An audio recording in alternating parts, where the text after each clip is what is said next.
Welcome back to the vendor table. Hello. How are you? I'm good. You doing great? I am doing great. That's great to hear. And how are you? Fantastic. Cool. We're in officially the slower season. The engagement season, the booking season, the cuffing season, as you've called it. Enjoying a bit of free time. What are you doing with your free-ish time? Are you going on vacation or anything? No. Oh, sorry. No. Oh. I wish I was. Yeah, but you're going to Ireland this year. That's fun. I am going to Ireland this year. That's very exciting. That's been on your bucket list for a long time. I know. I just booked the flights. I'm really excited about it. Very exciting. Yeah, I'm meeting with my bride, Brenna. Shout out, Brenna. In the new year to go over like logistics and everything like that. I wasn't gonna do it. I think I'm gonna do it. Like I'm not charging her or anything, but I think I might rent a car. I was nervous about driving on the opposite side of the road. Oh, I don't know if I could do that. But I kind of want to rent a car and like explore a little bit more. Like when I'm not doing work for them, I'm like take the family around and like I just want to see like sheep in a field, like running and shit. Like have my kids chase the sheep. I don't know. Like do they? Is that where they have like the horses and stuff? Like I don't know. I know sheep like on the cliffs and everything like that. Where are the cows? Like the really shaggy cows? Is that Iceland or is that? I think that's Iceland. Where are Highland cows? I don't know. I don't know. Someone tell me.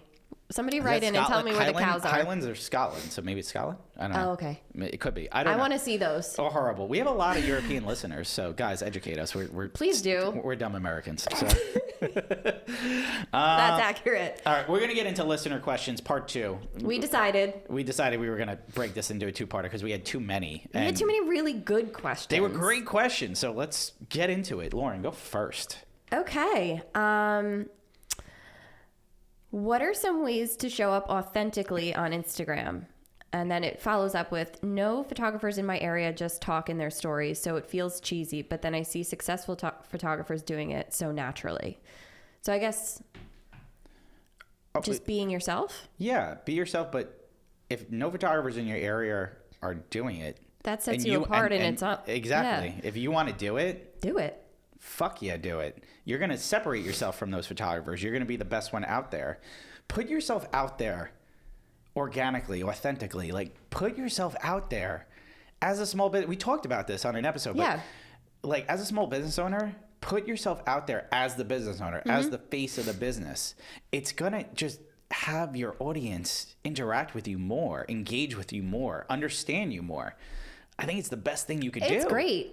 I mean, if you guys follow me and Mike, then you'll see Mike pretty frequently talking to his audience, like all the time at the camera.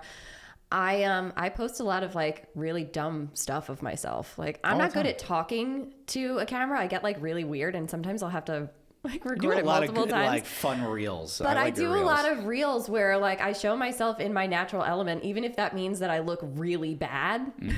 I don't care. It's relatable content, though. People can relate to it. So, I make fun of myself all the time.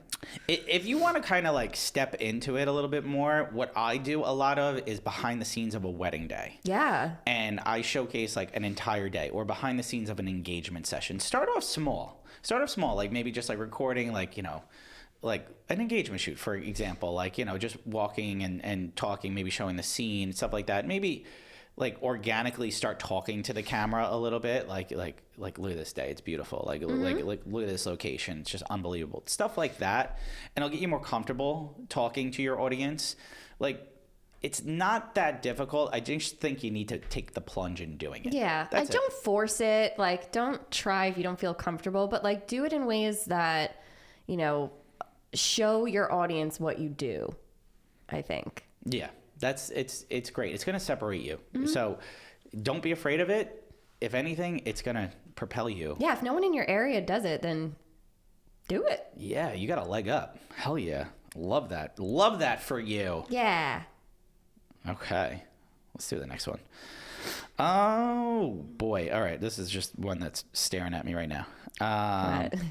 What do you charge for your booking retainers and what are your terms and why? It's a very good question. What do you charge? I'll tell you. I'll tell everybody what I charge. But what do you charge? I do a third Okay. of the total contract. So you do a percentage. Yeah, a percentage. I know you're $1,000. $1,000. Yeah. So I don't know what percentage that equates to. It's always $1,000 for photo. If I do have a video collection with a partner with a videographer, which is $2,000 for a retainer. Personally, I do $1,000 because just in case something happens and I do have to refund that first payment for whatever reason, it's usually act of God, if anything. Like a retainer is a non-refundable retainer. It is. But like I've had situations where, people have gotten sick or really something just happens. Sad situations, right? Where the right thing to do is exactly. Yeah. So I feel like that's not to say a lot of money to give back, but that's not a lot of money to give back in terms of a photographer. Right. Whereas if you have to give back $3,000 or $4,000, something like that, that's a lot of money to give back. I used to do 2 payments, half upon signing, half, and I changed it because just like Mike said, that's a lot of money to have to refund. God forbid anything happens, and it's a big chunk. We also like to slowly make money throughout the year. Yeah. Like in our slower season, like we're still making money doing nothing. Yeah. Basically, it's not nothing, but like we're doing back end work. We're not shooting. So it's income. It's passive income. It's passive income. A big tip for up and coming, vendors or photographers or whatever. But a big tip here is split your payments into at least 3 payments. Okay. So do a small retainer. I'd say $1,000 is a good number, or a small percentage, whatever you want to lay out. Then do a middle payment. Usually I say it's the midway point from your booking date to your wedding date. So that halfway point, usually it's like 6 months prior. Okay. That way, let's just say it's $2,000, okay? That way, you're making that passive income. It's coming in on a month, maybe that you're slow on. Right. Like I have a good amount of payments coming in January, February, March when I'm not shooting because it's those middle payments are due, and then you do your final balance either 2 weeks prior to the wedding. I always say 2 weeks prior. I do a month. You do a month prior. I do 2 weeks prior. Usually 2 weeks is more than enough time. If you feel like you have had couples where you had to track them down, stuff like that, maybe do what Lauren's doing, a month. But you always want to get paid before the wedding day. Always. You do not, if you're a photographer, you do not start clicking unless you have money in your hand. Nope. 100% do not click a camera. Do not click that shutter button. I have seen so many horror stories from people who were like, this person didn't pay their final balance. I shot the wedding. And what do I do now? You hold on to those photos forever until they fork it up. Yep. I've been in this game so long now that now I'm just like, I need to have... There are no exceptions. Payment in hand. If they hand me a check on the wedding day, I've had it happen 3 times in the last 5 years. I get it. Okay, things are chaotic and everything like that. But if I don't have a check in my hand, I can't click. Nope. I can't click. Sorry. That's just how it is. And you have to do that as a business owner. You have to do it. You have to protect yourself. All right. What's the next one? Okay. We actually got this one recently. So magazine and editorial features. Is that what we're all striving for these days? No. I'd love to be featured in a magazine, Brides, Vogue, whatever. A lot of it is paid.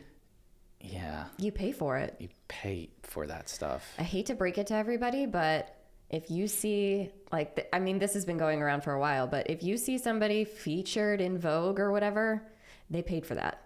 Yeah, 9 out of 10 times they paid for that, unless it's like a celebrity couple or something. Yeah. Yeah. I hate to tell you guys that, but, sometimes pay to play is the way. Yeah. If you want to be featured in Vogue Italia or whatever, just pay for it and you'll be in there. Yeah. Don't strive to be in magazines. It's honestly, it's not going to do anything for your business. It's going to look cool. It for sure will look cool. And then you have the ability to say featured in. Yeah. But I would say that's not what you should strive to do as a photographer. No. Your goal is obviously strive to be better, but your goal is to book more clients. Your goal is to make money. Yeah. If this is what you want to do for a living, you need to make a living doing it. Correct. So your goal is to book more clients. That's what you're striving to do. That's what you're striving to do. 100%. Every day I'm just striving to make a little bit more money so that I have to worry a little bit less about my house falling apart. There it is. That's it. Is it like what do you call it? The tips from Lauren, whatever. Life Hacks by Lauren. Life Hacks by Lauren. Follow me for more tips. Love that. All right, let's do next the one. All right. A lot of trend questions, which we have a trend episode coming out, so we're we can skip that because we're going to do a whole episode on trends. I got a good one. All right. What makes a good second shooter versus a bad one? Ooh, I love this. Love this question. All right, you go. You like it? I like a second shooter who doesn't stand next to me all day with Okay. the same lens on, taking the same exact shot. I want you to, you know what I mean? Right? I want you to float around and be artistic. Think of alternate angles, different lenses, different approaches to the shots that I'm framing up. Mike will say the same thing. Like, we want you to play around and be creative. Get fucking weird. Get weird. Get weird. Being a second shooter is one of the coolest jobs in photography. Best. You could do so much with it. You could get the weird angles. You could get like the great reaction photos. You could get the alternate shots that the main photographer is going to dream about. Like I love that second shit. shooting. Love that. I used to second shoot up until the last 2 years. I used to second shoot once a year, just to kind of just unlock my creativity a little bit more, see things a little differently, not have to worry about like managing the couple throughout the day.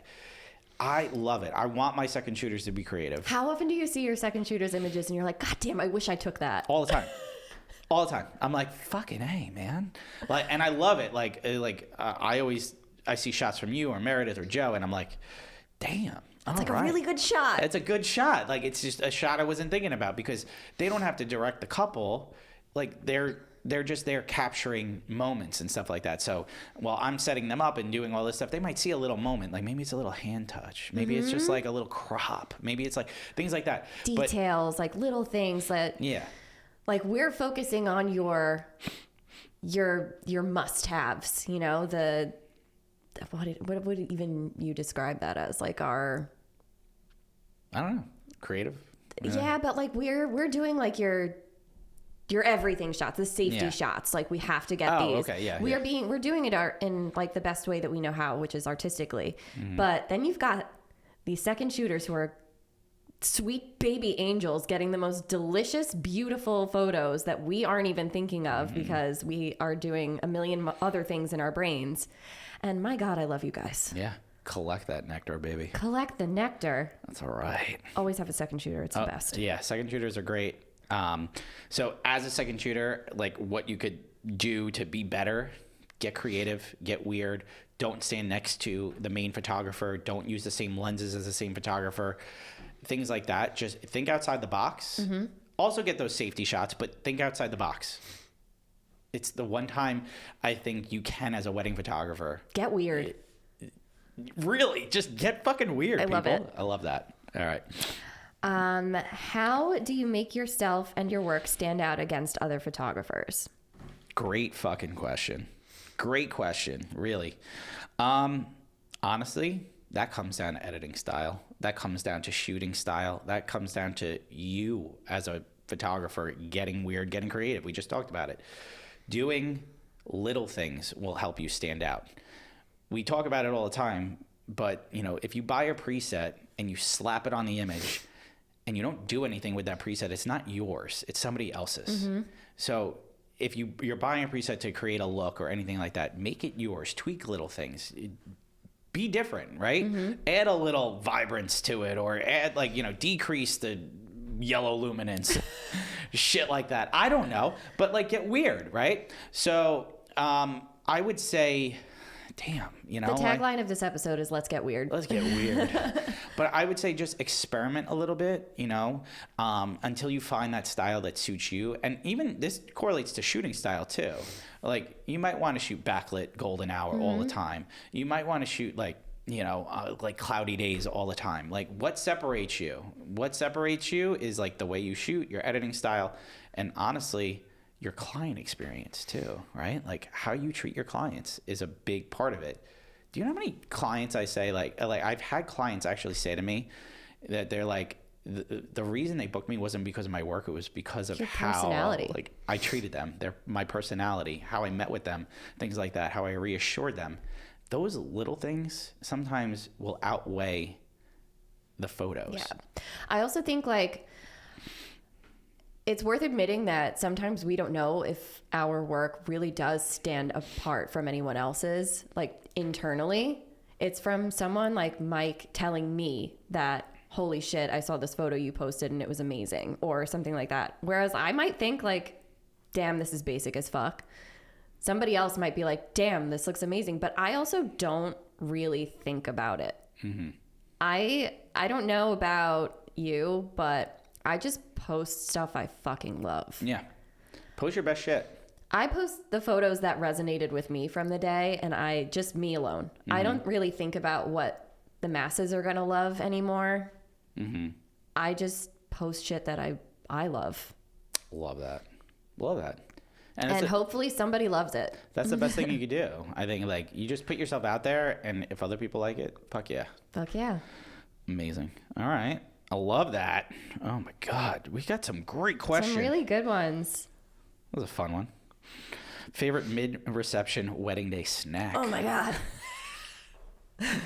What's yours? You know you love, like, we love food here. Favorite wedding day snack? We haven't talked about food in a while. I know, we haven't.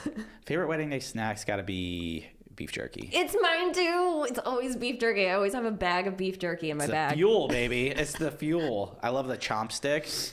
I like a Slim Jim. Vermont beef sticks. They're really good. They're organic. Delicious. I'll have 3 of those on a wedding day. I have like a bag of the Jack Link's teriyaki beef jerky in my bag at all times, plus like a Slim Jim or 2. You need the protein. The protein. So I would say, for me personally, cashews, big thing too. I love cashews. Oh. Goldfish. I can't live without goldfish. We have kids. Goldfish are everywhere. Before I had kids, there was always goldfish in the house. I'm a big baby. But beef jerky always. I would say beef jerky always fuels me. Hell yeah. Great question. Go ahead. You got the next one. Photo community. How do you find your people? Oh. How did we find each other? DMs. You slid in my DMs. I sure did. Not in a weird way. Photo slid into my DMs. Yeah. I would say, like, that's it. If you like somebody's work, tell them. I would say, so start finding photographers in your area, start following them, right? Compliment them on their work if you really like their work. Like, oh my God, that's beautiful. Oh my God, that's gorgeous. Oh my God, like, great. Okay. And then, be like, start dropping in DMs. Yeah, I have so many photographers that I've gotten to know or have met through Instagram just by them reaching out to me or me reaching out to them.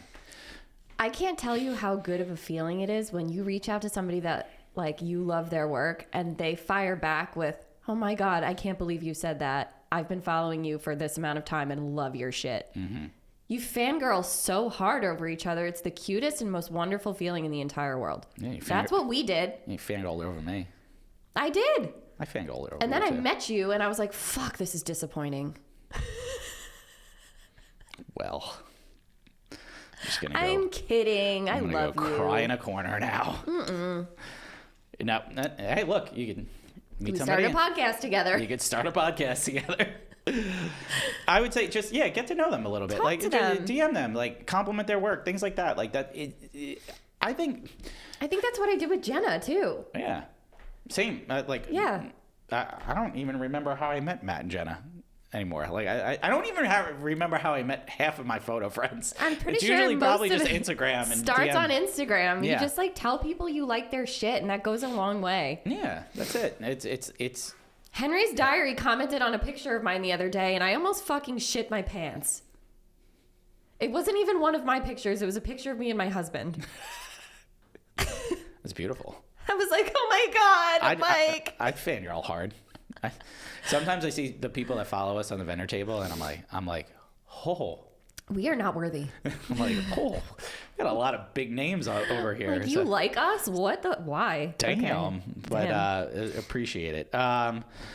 So this kind of bridges into a question. Tips for us introverted photographers and networking and making friends. It's the same thing. Yeah.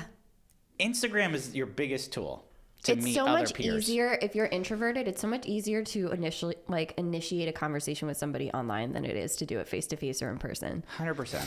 If you're nervous about DMing them, just comment on their photo. Yeah. Like, just say, like, oh my God, that's beautiful. Like, and so they see your name pop up. Like, it's a nice compliment. And then, like, they might compliment on your photo. And then, you know, all of a sudden you start saying, like, oh my God, that's just absolutely stunning. Oh my God, this is like gorgeous. I think that is how we started talking. I don't remember what specific photo or anything like that. I remember commenting on a photo of yours and your son's and being like, that was like absolutely stunning. And you were like I think Heather took it or Jenna took it maybe. Jenna took it. And it was like just a gorgeous shot of you and Patrick.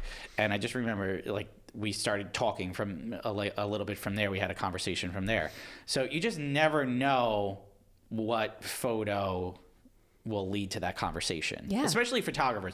Other vendors, I would say same thing though. Like same thing. Like if you're a planner, you're a coordinator, you want to kind of network that way, like same thing. Just be like if they have a reel or something funny or something pop up or anything like that, comment on it. Get to know. Like Instagram is such a great networking tool. It's so awesome. Gone are the days of like, you know, those networking events at like a convention center. Yeah. You don't need to do that shit anymore. You don't need to do that shit. Just DM somebody. Slide into their DM. Slide into the DMs. All right, you got the next one. Okay, we did that one. How total shit film photos are considered good now, Oh God. i.e. back focused, bad crop, etc. Well, you probably just listened to our trends episode. I'm not going to address anything with bad cropping because apparently I'm toxic. So It's you know it, we talked about this. I don't know what it is, but why are shit photos popular right now? yeah, I don't know. They're just There's a difference between calling on the nostalgic, I think, maybe editing a little bit more filmy, grainy, or incorporating motion blur and things like that, to just posting bad photos. I'm sorry, some of these are just bad. You're posting super crooked horizon lines. There's no method to out of focus subjects and just focusing on the background. For some odd reason, this has become popular. I don't get it. I want to get it, but I don't. I hate this. I hate it. I support emulating film and calling on film for your editing style. I think it's beautiful when done right. But when you're just posting garbage photos and expecting a standing ovation, it's like, God, this sucks. And it's crazy because people are like, "Oh my God, it's so beautiful. Oh, it's so amazing. Oh my What part God, of- what it's part so of that good." Yeah, is shut the fuck up. It's not good. It's a bad fucking photo. Some of these are just straight bad. And It's I bad. don't... I'm done. I'm done. I'm done. I'm done. I'm done. Okay. I don't care. I don't care. You can tune into fine. Okay. It's a bad fucking photo. It's a bad photo. It's a bad photo. If you're taking a photo out of focus, have it make like, what's the purpose of it? What's the purpose of it? Is it focusing on a background specific, something like maybe the moon or something like that? I don't know, a lighthouse. Okay, I'm just thinking of things here. Okay, have it make sense. Have it make sense if you're going to do that. Motion blur on details. We talked about this. I want to see what the detail is. I want to see what the fucking detail is. Sorry, if I'm your client, I paid a shit ton of money for that detail. I want to see what it looks like. I think we're now coming into an era where creative intent is going by the wayside in favor of a style. Mm-hmm. And I don't support that. No. I think you have to put some intention into your images to create something artful. And if you're not doing that and you're just doing it to play into a trend that is going to get you a lot of engagement from people who literally don't give a fuck if it's artful, you're playing a really shitty game. Yeah. And I'll be honest with you, 10 years from now, this trend's going to die. So, you know, it'll be dead. It'll be soon. dead, and then you'll have to discover some whole other editing style to incorporate, and you'll just be doing that until the day you die. It just sucks. Like, figure out your own style and figure out why you're doing it. Yep. Okay. Sorry, I went off there. Went off the rails. That won't be the last time you do that, I don't think. Probably not. Oh boy. Is it mine? Is mine? Yes. Okay. Curious if you think shooting all manual for a wedding is a must. Yes. 100%. Why is this even a question? Yes. Guys, get to know your camera. Get to know your camera. You have to know what all the buttons do. Yeah. Get off of aperture priority. Get off of it. Get off of it. Get off of it. Get off of it. I know you could shoot in it. I know people are like, oh, it makes my day so much easier. It doesn't make you better. I saw a post recently in a Facebook group where this person was actively saying, like, I shoot in aperture priority and I don't want any advice that says I have to shoot in manual to fix this problem, but how do I fix this problem? And the answer was shooting in manual. And this person was digging their heels in the sand, aggressively fighting anyone who came at them saying, you need to know your camera settings to fix this problem. Mm-hmm. And it was wild. Like, why do you not want to learn more about your craft? It baffles me. I don't know if it's the younger generation. I don't know if it's, you know, up and coming photographers that are, it probably was the same thing in our generation too. Like, I'm not even going to discount that, but it's definitely the same. It's somebody who wants to make money doing this without learning about what they're doing. Without putting the time in. Putting the time, energy, effort, education into learning how to use their cameras properly. Take a fucking class. Just watch a Go on YouTube video. YouTube. Watch a YouTube video. It'll take you a half hour. Like, you're going to be better for it. Yes, you need to know how to shoot manual. Yeah. I'm sorry. There is no other answer. I don't agree with photographers that are like, you could live on aperture priority. You could live on like program mode. Can't. You could live on these. No, you can't. It's not going to make you better. It's not going to make you better. You'll always be handcuffed to that. So, you know what? We've talked about this before with off-camera flash too. Why are you so afraid of being a more versatile photographer? Learn something new. Stop it. That's it. Moving on. There we go. All right. You got the next one, right? No. Yes. Yes. Go ahead. If you weren't a photographer, what vendor or other career could you imagine yourself as? You go first. Fuck, I don't know. Really? I really don't. All right. I remember as a kid, I like had wild dreams of being like a scientist of some kind, like involving animals, maybe like a wildlife rehabilitation person, something like that. But I am not skilled at anything else. Okay. In photography, I can tell you right now, I'm good at reading, but I can't write. Okay. I was going to say you would be an author. I would not be an author. No. Book reviewer? I could probably do that right now. Spicy book reviewer? Yeah. I have a lot of things to say. I have a lot of opinions. Fairy porn reviewer? Actually, this came up recently. I would love to be an audiobook narrator. You got a good voice for it. I could do it. It's like Shadow Daddies were Yes. invading. I could spice shit up in a sexy book. All right. Well, I'm not going to give you an example right now because that's really embarrassing. Maybe we do a Patreon. We'll do that as one of the features. Do you want me to read spicy novels to you? We'll do it as a feature. You can Venmo me. I'll do it. Okay. I'll read you a spicy bedtime story. Oh, God. What would I be? I'm just thinking about this now. What would you do? You want to know a fun fact? Yes, I do. First wedding I ever shot was not as a photographer. It was as a videographer.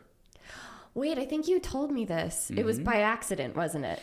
I was straight out of film school. My friend's brother was getting married in 2008, maybe 2009.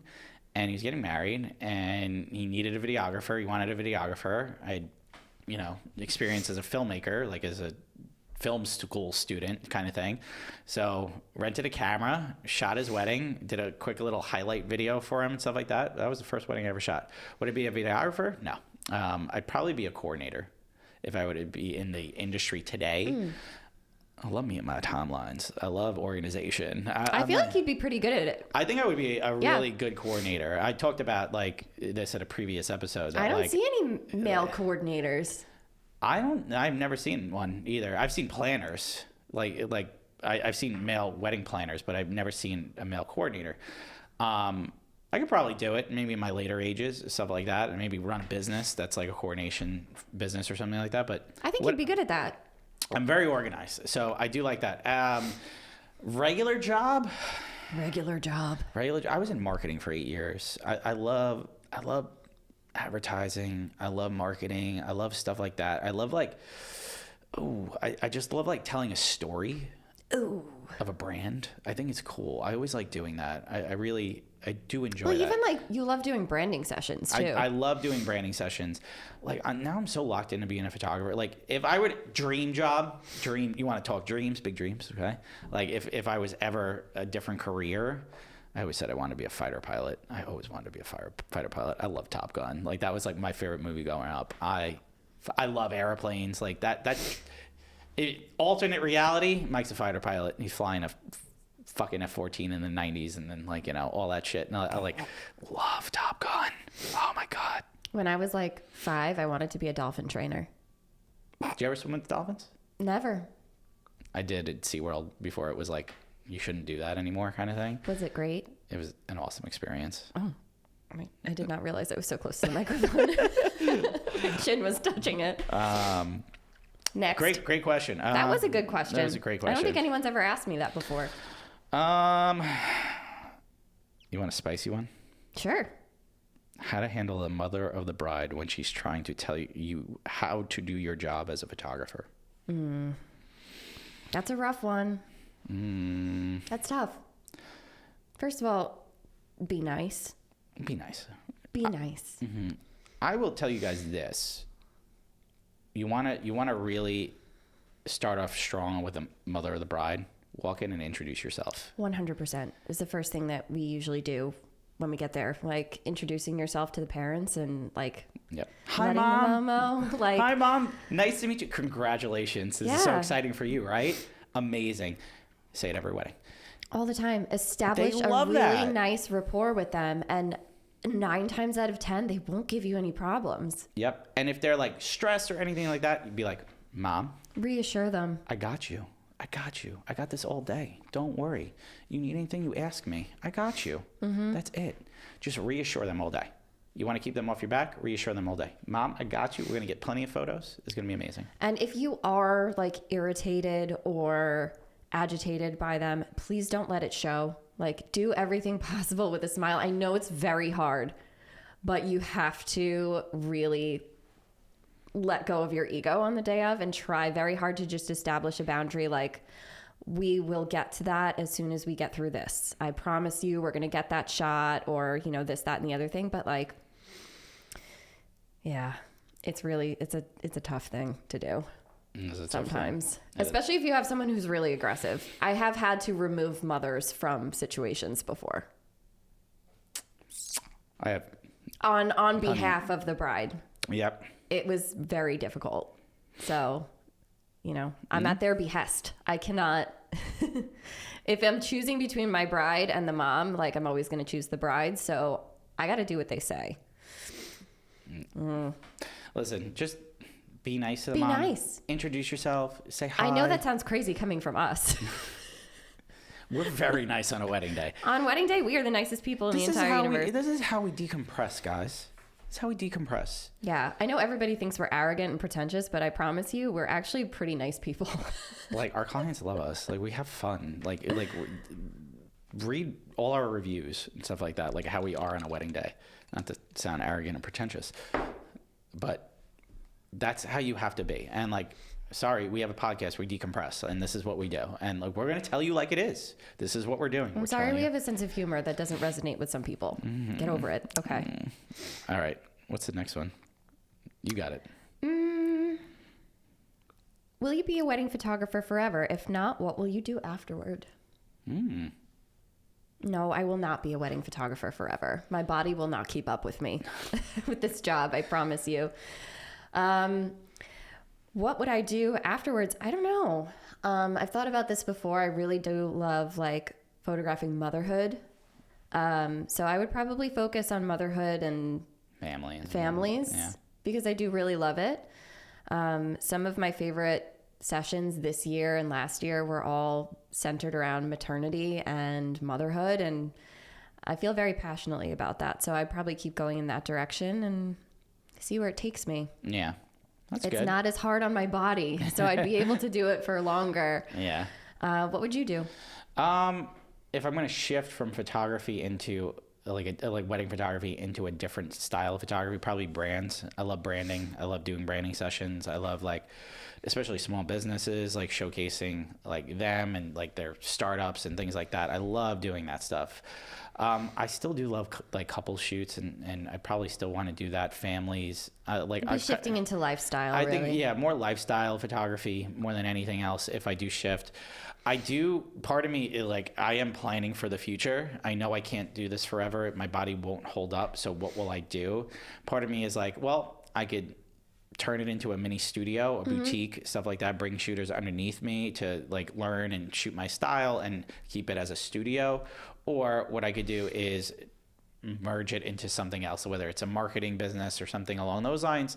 I've been thinking about, because to be honest with you, like, yeah, like you said, bodies aren't going to hold up forever. And I don't want to be in my 60s shooting weddings. I can't. Also, you can't do it. Also, as a wedding photographer, you have to relate to the clients. And when you're so much older than the clients. We're clients. going to age out of connecting with our clients at some point. Yeah, it's sad to say, but, you know, like, I'm starting to see it already. Like, my clients are 10 years younger than me. It's a different generation, and they don't get my jokes. They don't get my jokes. They don't get my movie references. They were born in like the year 2000. You looked so sad just now when you said that. I don't get my jokes, man. Oh, man. My dad jokes are what I like my dad jokes. All right. Let's but then you sound like their dad. I know. Like I said, I relate to the dads more now. It's sad. All right, we got like time for one more. Let's do one more. Okay. Is it mine?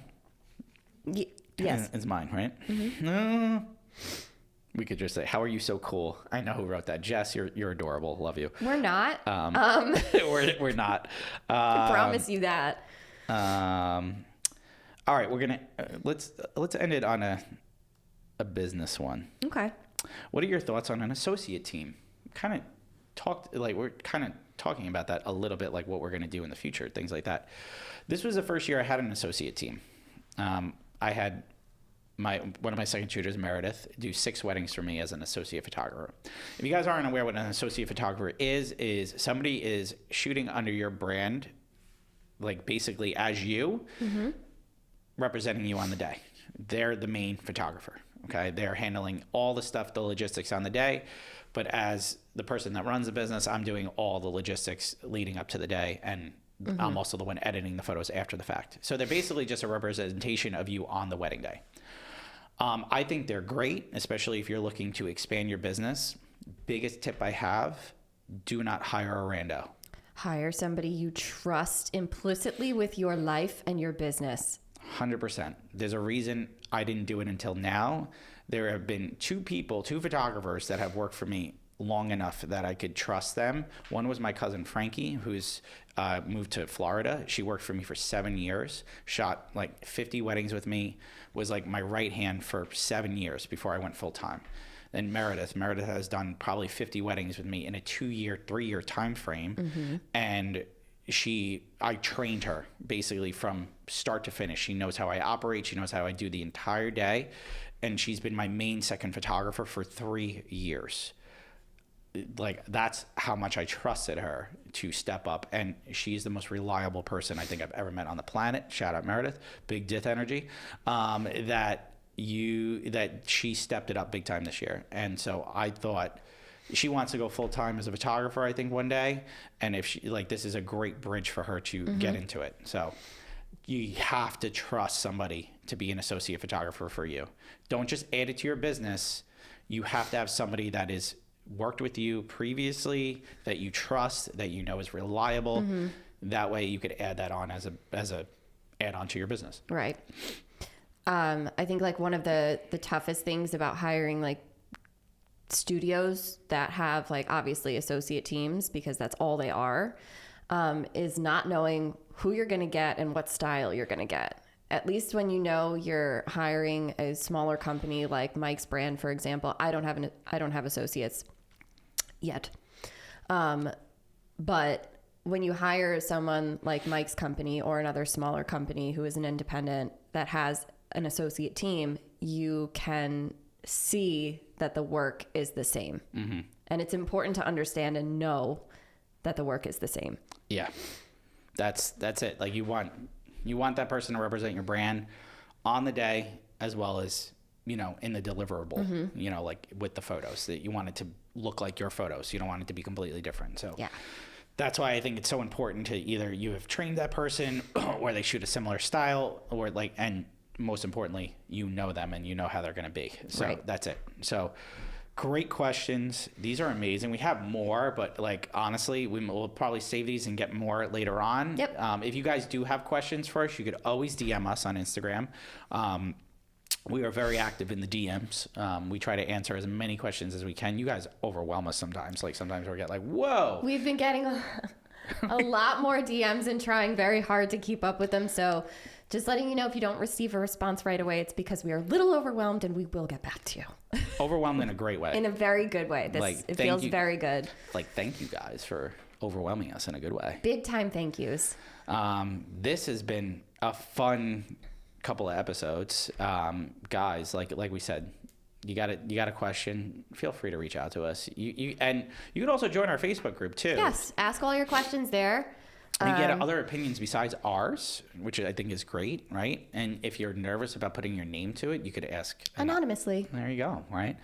Well, Lauren. Yes. Where can they find you? You can find me on my website, LaurenO'BrienPhoto.com, as well as on Instagram, Lauren O'Brien Photo and the Feral Photog. Mike, where can they find you?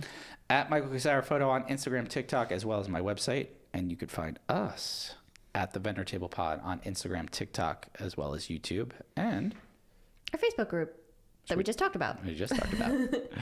Guys, it's been fun. We'll catch you next time. Okay, bye.